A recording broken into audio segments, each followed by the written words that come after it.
Imagine a world where buildings don't just exist in reality, but on paper, in perfect perspective, creating a sense of depth and dimension.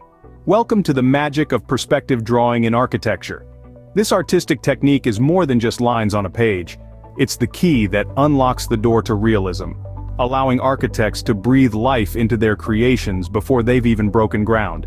It's the magic wand that transforms two-dimensional sketches into three-dimensional wonders, giving viewers a glimpse of the future in the here and now. Perspective drawing is the language of architects, a universal form of communication that transcends borders and cultures. It's the blueprint of dreams, the roadmap to grand designs. It's the bridge that connects the realm of imagination to the world of reality, making it possible for architects to share their visions in a way that everyone can understand and appreciate.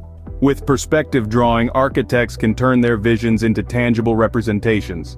The first type of perspective drawing you'll encounter is the one-point perspective. It's a fascinating technique that uses a single central vanishing point to create an illusion of depth. Imagine standing in a long, straight hallway. As you look down the corridor, you'll notice that everything seems to converge at a point in the distance.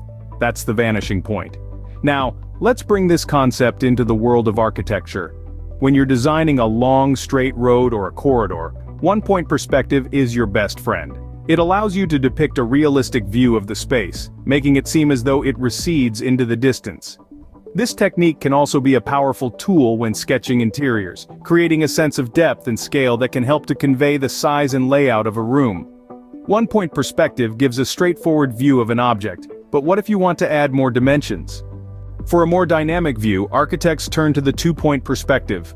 This method of drawing offers a unique way to depict depth and width in your architectural sketches. Here's how it works. Two-point perspective uses not one but two vanishing points. These points are positioned on the horizon line, usually at opposite ends. Imagine drawing a building from a corner view. The lines of the building converge towards two different points on your horizon line, creating a sense of both depth and width. This perspective is particularly effective for showing the grandeur of large buildings or the complexity of intersecting structures. It's like peering down a long, straight road that stretches to the horizon with buildings lining either side. As you look further into the distance, the buildings seem to get closer together, right? That's two-point perspective in action. Two-point perspective adds a dynamic feel to drawings, but there's still one more type to explore. To capture a bird's eye or worm's eye view, architects use the three-point perspective. Now what does that mean? Well, unlike one-point and two-point perspectives which use one and two vanishing points respectively, three-point perspective uses, you guessed it, three vanishing points. This allows us to create depth, width, and height in our drawings.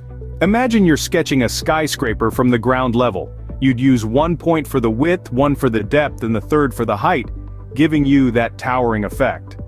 Or let's say you're viewing a structure from an elevated viewpoint. The third point allows you to capture the depth of the scene below.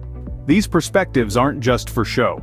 They're tools that help us bring our architectural visions to life, adding drama and realism to our drawings. But remember, three-point perspective can make your drawings more dramatic and realistic. But to master these techniques, you need the right tools.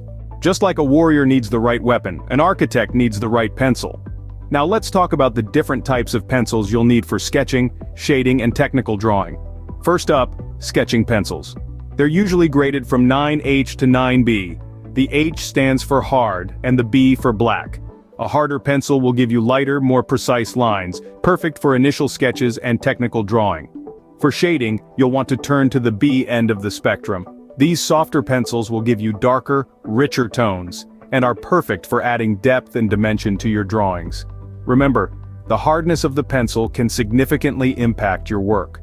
Harder pencils can give you more control over your lines, while softer pencils allow for a greater range of tones and contrast. Armed with the right knowledge and tools, you are now ready to conquer the world of perspective drawing in architecture. Remember, practice makes perfect.